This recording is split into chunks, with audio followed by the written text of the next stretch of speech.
करनी थी। इसलिए मुझे जन्म देने वाली मेरी मां ने मुझे अपने दायित्वों से मुक्त कर दिया था। लेकिन मेरी मां ने खुद के लिए नहीं, आप जैसी करोड़ों माताओं की मैं सेवा कर सकूं, इसलिए खुद से अलग करके मुझे जाने की इजाजत दी। आप सब जानते हैं, अब मेरी मां का शरीर तो इस दुनिया में नहीं है। कुछ समय पहले 100 साल की उम्र पूरी करके वो हम सबको छोड़ के चली गई। मेरी उस मां को, जिसका राजनीति से कोई लेना देना नहीं, जिसका शरीर भी अब नहीं है, मेरी उस मां को आरजेडी कांग्रेस के मंच से भद्दी भद्दी गालियां दी गई। माताएं बहनें, मैं देख रहा हूं आपके चेहरे, आपको भी कितना दर्द हुआ होगा। मैं देख रहा हूं कुछ माताओं की आंख में आंसू मुझे नजर आ रहे हैं। ये बहुत ही दुख देने वाला है, कष्ट देने वाला है, पीड़ा देने वाला है। क्या गुनाह, उस मां का क्या गुनाह जैसे भद्दी गालियां सुना दी जाए। तपस्या,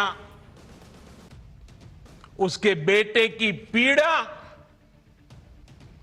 ये शाही खानदानों में पैदा हुए युवराज नहीं समझ सकते। आपने तो अभी अभी सुना होगा, यहां बिहार चुनाव में भी मुझे तू तड़ाक करके गाली देकर इनकी नामदार वाली सोच बार बार उजागर हो रही है। जैसे ये लोग अब मेरी स्वर्गीय मां को, जिसका शरीर नहीं रहा है, जिसका राजनीति से कोई लेना देना नहीं है, ऐसी मेरी स्वर्गीय मां को भी अपने मंच से गालियां दिलवाने लगे हैं। आरजेडी कांग्रेस के मंच से मेरी मां को गालियां दी गई। ये गालियां सिर्फ मेरी मां का अपमान नहीं है, ये देश की मां, बहन, बेटी का अपमान है। तो आखिर मैं भी एक बेटा हूं। जब इतनी सारी माताएं बहनें मेरे सामने हैं, तो आज मेरा मन भी, मेरा दुख आपको साझा कर रहा हूं, ताकि मेरी पीड़ा आप माताओं बहनों के आशीर्वाद से मैं इसे झेल पाऊं। लेकिन आपकी मां नहीं होंगी।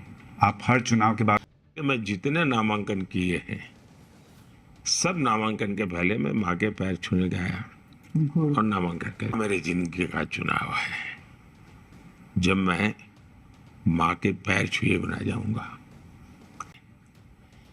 कि आज 140 करोड़ देश की करोड़ों माताएं हैं, उन्होंने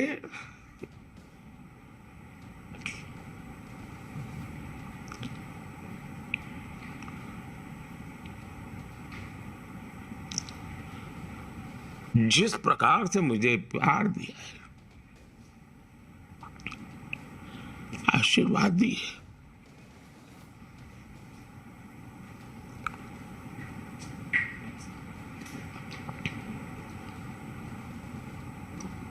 उन्हीं का स्मरण करके